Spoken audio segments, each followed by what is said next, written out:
No one could remember when the Hawthorne Ridge chemical plant had officially shut down. It was just always abandoned.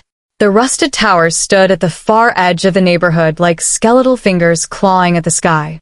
Warning signs, once bright red, had faded into pink ghosts of themselves.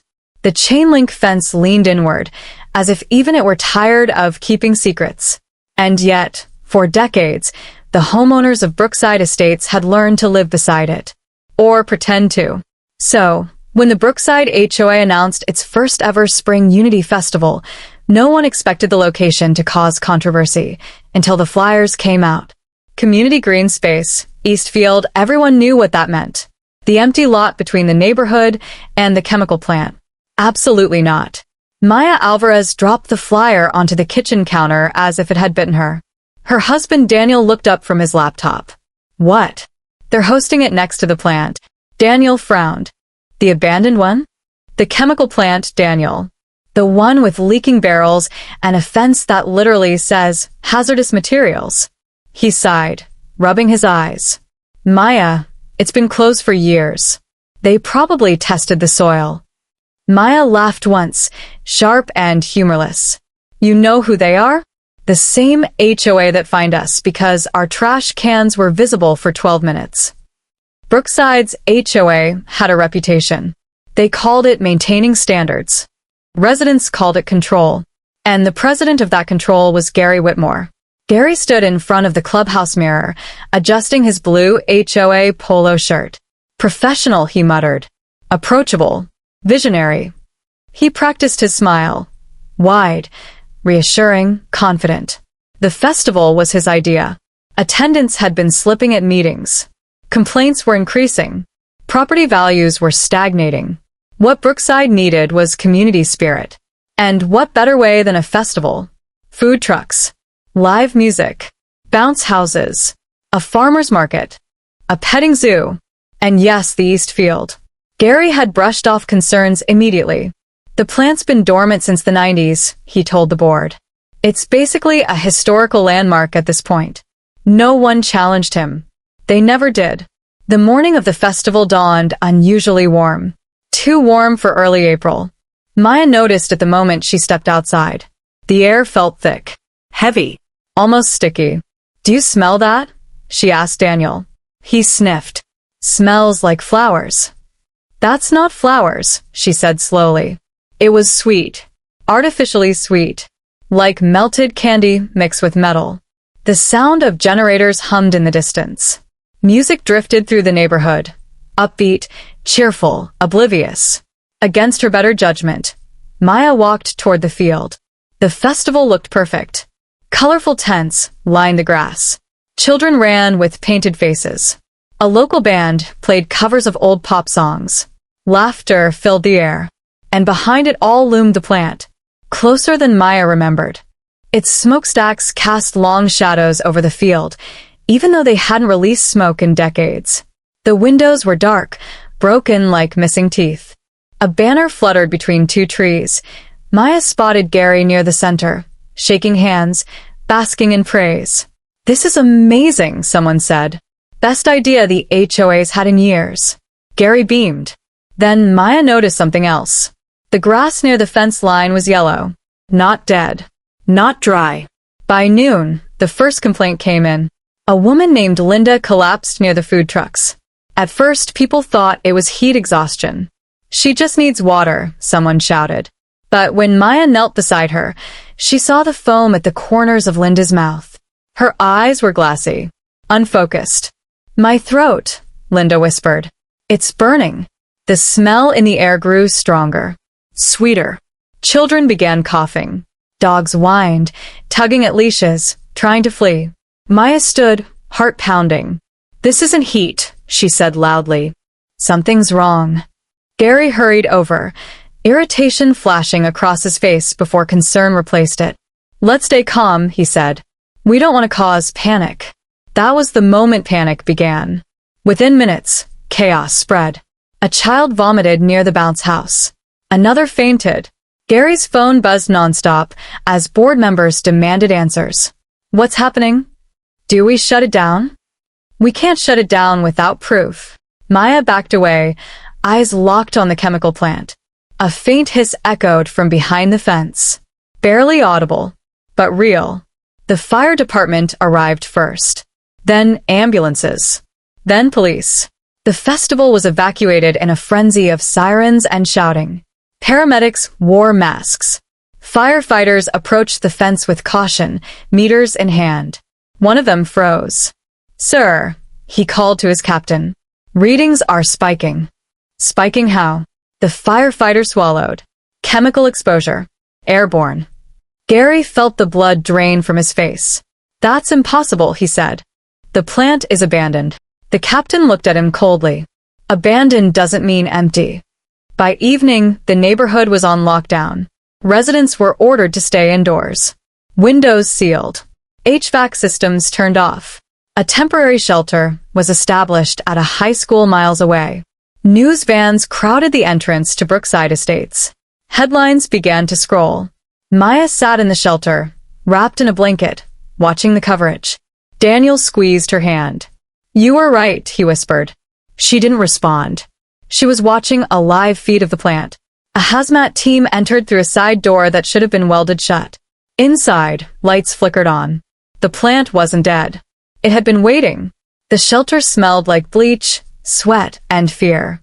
Maya sat awake long after midnight, listening to coughs echo through the gymnasium. Some were dry and sharp. Others were wet, bubbling in a way that made her stomach twist. Across the room, a man began to scream. A whimper, then louder. "My skin. Something's crawling under my skin." Nurses rushed over.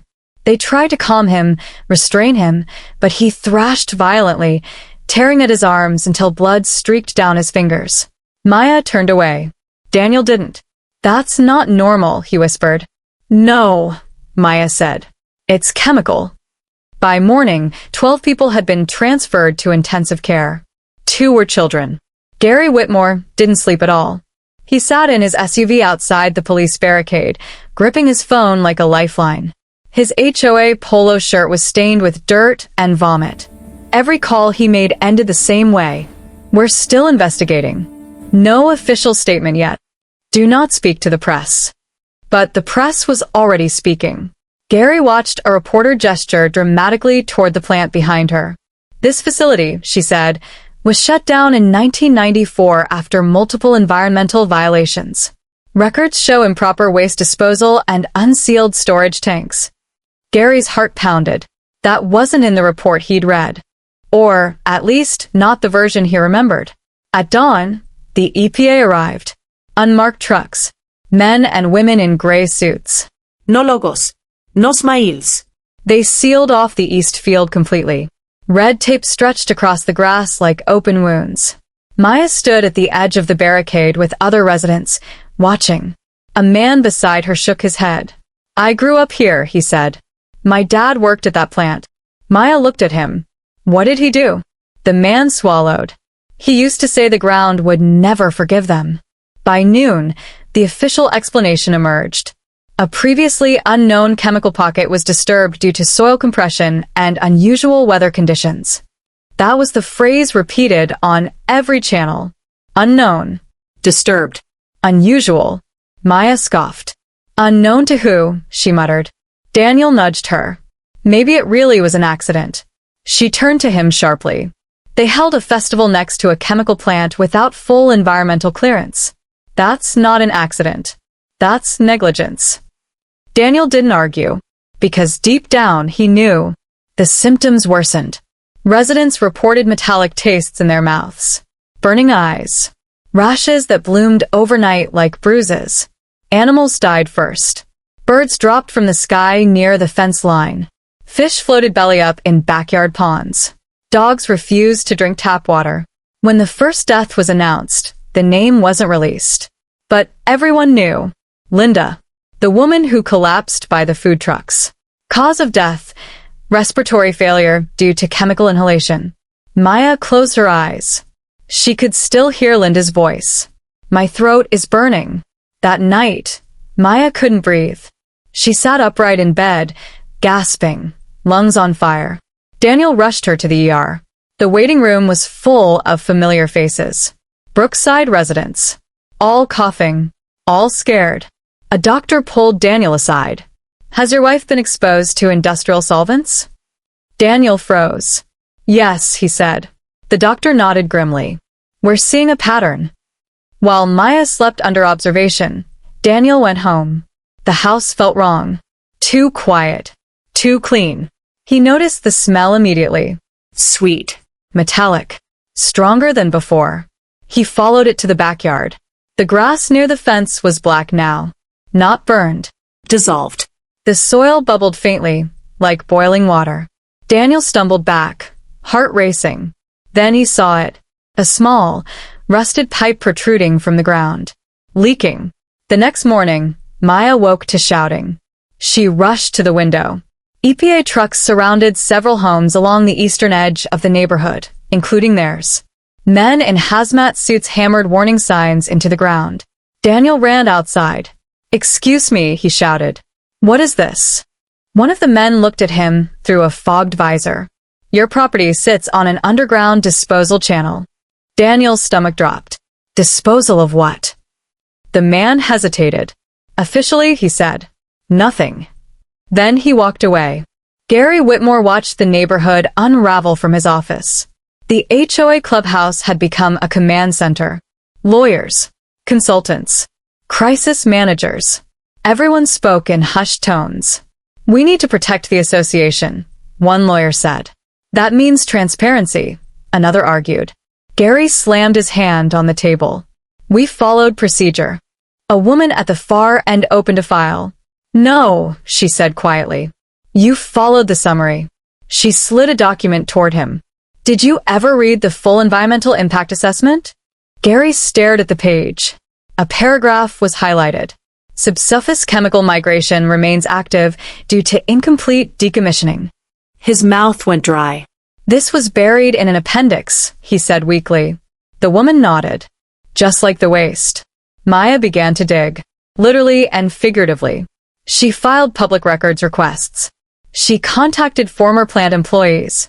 She spent hours in online archives. The deeper she went, the uglier it became. The plant hadn't just produced chemicals. It had experimented. Unregulated compounds. Military-adjacent contracts. Waste that couldn't be neutralized. So they buried it. Piped it. Redirected it under the cheapest land available. Land that would one day become Brookside Estates. Her hands shook as she read. "We're living on a landfill," she whispered. "No," Daniel corrected softly. That night, the smell returned. Stronger. The ground vibrated faintly beneath the house. Maya pressed her ear to the floor. She heard something moving. Flowing. Like liquid through veins. Outside, the chemical plant lights flickered on again. One by one. Windows glowed. A low hum filled the air. The plant wasn't leaking anymore. It was waking up. Sirens screamed. Maya grabbed Daniel's hand as they ran. Behind them, the ground split open. Greenish vapor poured into the night sky. And from the heart of the abandoned plant, something finally broke free. The evacuation turned Brookside Estates into a stampede. Cars clogged the narrow exit roads. Horns blared. Sirens wailed over one another in a desperate, discordant choir. Green vapor rolled low across the streets, hugging the ground like a living thing, seeping into storm drains, curling around tires. Maya coughed as Daniel pulled her into the car. "Windows up," he shouted. They barely made it 2 blocks before traffic stopped completely. Ahead, a sedan sat abandoned in the middle of the road, its driver slumped over the wheel. Maya tried not to look. She failed. The man's skin had turned an unnatural gray, veins standing out dark and swollen, as if something inside him were pushing outward. A police officer ran past their car, mask crooked, shouting for people to leave their vehicles. On foot. Now. Daniel hesitated. "Maya, I can run," she said, though her chest burned with every breath. They grabbed only their phones and wallets and joined the crowd fleeing into the darkness. Behind them, something in the chemical plant ruptured with a deep, concussive boom. The ground trembled. Someone screamed, "It's spreading." They didn't stop running until they crossed the river. On the far side, National Guard trucks waited, floodlights blazing. Soldiers in full protective gear waved people forward through decontamination lines. Cold foam sprayed over Maya's skin, stinging her eyes. Names, a soldier demanded. Maya Alvarez. Daniel Alvarez. The soldier paused, scanning a tablet. Brookside East Sector, he said. You're lucky. Maya's heart dropped. Lucky how? The soldier didn't answer. At dawn, Brookside was officially declared a restricted zone. Concrete barriers blocked every road. Drones hovered overhead. Helicopters circled endlessly, their blades chopping the air like warnings. News coverage exploded. Gary Whitmore watched it all from an interrogation room. A federal agent slid photos across the table. Aerial shots of the East Field. Thermal imaging of underground flow. Blueprints of the chemical plant's disposal network. You approved a public gathering directly above this, the agent said. Gary's voice shook. I didn't know. The agent leaned forward. You signed the waiver stating you did. Maya and Daniel were taken to a temporary housing facility, rows of cots in a converted convention center. Doctors monitored evacuees constantly. Some improved. Others didn't. A woman 2 rows over began coughing up blood. A child developed lesions along his arms that glowed faintly under UV light. Maya pressed a hand to her own skin, terrified of what she might find. That was when her phone buzzed. A message from an unknown number. I know what they buried. Maya stared at the screen. Another message appeared. The plant was never abandoned. Just sealed. Her pulse quickened. She typed back. Who is this? The response came instantly. Someone who worked there. Someone who tried to warn them. Maya glanced at Daniel, who was asleep, exhaustion etched into his face. She stood and walked toward the far end of the hall. Why tell me? She typed. There was a pause. Then, they met in the parking lot under the watchful eyes of soldiers. He was thin, gray-haired, his hands trembling even as he kept them stuffed in his pockets. I was an engineer, he said quietly. Containment systems. Maya crossed her arms. Then why did it fail? Elliot let out a hollow laugh. It didn't fail, he said. It expired. He explained everything. The chemicals stored beneath Brookside weren't waste. They were prototypes. Self-reactive compounds designed to break down pollutants, but instead they adapted, mutated, fed on organic material. We called it was never stable. The ground absorbed it, learned from it. Maya felt sick. You buried something alive. Yes, Elliot said. And now it's breathing. Inside the quarantine zone, things grew worse. Sensors detected movement underground, slow, spreading tendrils of contamination moving outward from the plant. Water tables were compromised. The river showed elevated toxicity levels. Officials debated drastic measures. Flood the site. Encapsulate it in concrete. Burn it. Nothing worked.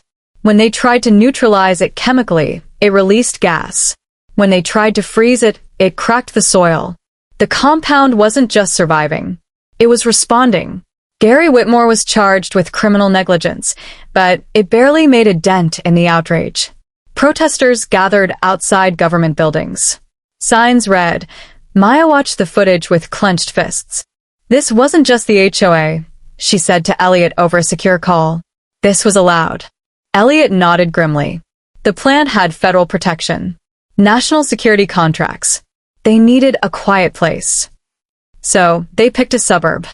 3 weeks after the evacuation, the first mutation was confirmed. A deer wandered out of the restricted zone and collapsed near the riverbank. Its body was wrong. Skin translucent. Bones warped. Organs partially external, pulsing faintly with green light. Scientists dissected it in horror. The compound had rewritten its cells. It's integrating, one researcher whispered. Like a symbiote. That night, Maya dreamed of roots growing through her veins. She woke screaming. The call came at 3 a.m. Elliot's voice was urgent. They're lying, he said.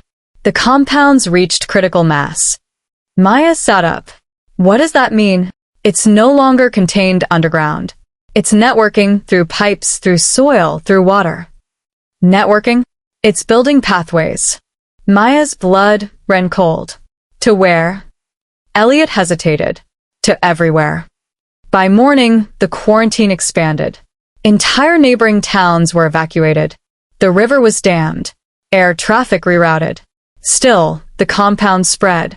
The smell, sweet and metallic, returned, drifting miles from the plant. People reported hallucinations. Voices in the hum of power lines. Movement beneath sidewalks. Maya stood outside, staring at the horizon. It feels like it's watching us, she said. Elliot's reply was quiet. It learned from us first. The government made a decision. They would destroy the plant. Completely. A controlled detonation. Collapse everything into a sealed crater. Elliot warned them. You'll rupture the network, he said. You'll release it. They didn't listen. They never had. Maya watched the live feed as explosives detonated. The plant folded inward. For a moment, there was silence. Then the ground erupted. Green light burst upward like a flare. The earth split in branching lines that raced outward, faster than anyone expected. Sensors screamed. Containment failed instantly. The earth didn't just crack. It unzipped. From the epicenter, where the Hawthorne Ridge chemical plant had stood, luminous fractures raced outward like veins beneath skin. Asphalt buckled. Sidewalks heaved. Entire streets split open with a sound like bone snapping. Green light pulsed from below, rhythmic, deliberate. Alive. Seismic monitors went haywire. This isn't collapse. A geologist whispered on a hot mic its migration. Maya felt it through her feet. Even miles away, the ground hummed, low and steady, like a heartbeat beneath the world. Her vision blurred. For a moment, she swore she could feel the direction of it, the way animals sense earthquakes before they happen. Daniel grabbed her shoulders. You okay? She nodded, though she wasn't sure it was true. I can't hear it, she said. Daniel frowned. Hear what? She didn't answer, because the sound wasn't in the air. It was inside her head. Within hours, reports flooded in. Basements filled with glowing seepage. Tap water turned cloudy, faintly luminous at night. Power outages coincided with underground movement, transformers shorting out as contaminated soil reached their foundations. Hospitals overflowed. Symptoms evolved. Rashes hardened into crystal-like growths. Coughs deepened into something wet and echoing, as though lungs were changing shape. Doctors stopped calling it poisoning. They called it integration. Elliot Crane disappeared the same night. Maya woke to find her phone filled with missed calls, unknown numbers, blocked IDs, one voicemail that cut off mid-sentence. They're taking me, listen to me. Maya, it knows. The rest was static. By morning, his name was scrubbed from official briefings. No record of employment. No public statements. Daniel slammed his fist into the table when Maya told him. They erased him. They're afraid, Maya said. Of what? She swallowed. Fastest through infrastructure. Pipes. Cables. Fiber optic lines. Anything humans had buried to connect themselves became a highway. Cities far from Brookside began reporting anomalies. Elevators stalled between floors as something corroded their cables. Internet outages came with hallucinations. Users reported seeing symbols flash briefly on screens, patterns that made their heads ache if they stared too long. Engineers dismissed it as mass hysteria, until one technician began screaming during a routine line repair. They found him fused to the conduit. Maya started documenting everything. If they were going to erase the truth, she would archive it. She uploaded videos, testimonies, sensor readings, anything she could get her hands on. She built redundancies, mirrored sites, dead man switches. Daniel worried. You're putting a target on your back. They already put us on one, she replied. That night, a government official knocked on their door. Polite. Calm. Smiling. We'd like you to stop spreading unverified information, he said. Maya looked him in the eye. Then verify it. His smile faltered. The first confirmed human mutation happened in Ohio. A man exposed through groundwater survived initial symptoms, then changed. His nervous system reorganized, growing fibrous, luminescent threads visible beneath his skin. He could sense underground contamination like radar, responding to shifts miles away. When researchers tried to isolate him, he panicked. The ground beneath the facility ruptured. He didn't escape. He dissolved, absorbed back into the network. The compound was learning something crucial. It didn't need hosts forever. Only teachers. Maya began to dream in diagrams, root systems, flow charts, networks layered over maps of cities. She woke with her hands moving, drawing symbols she didn't remember learning.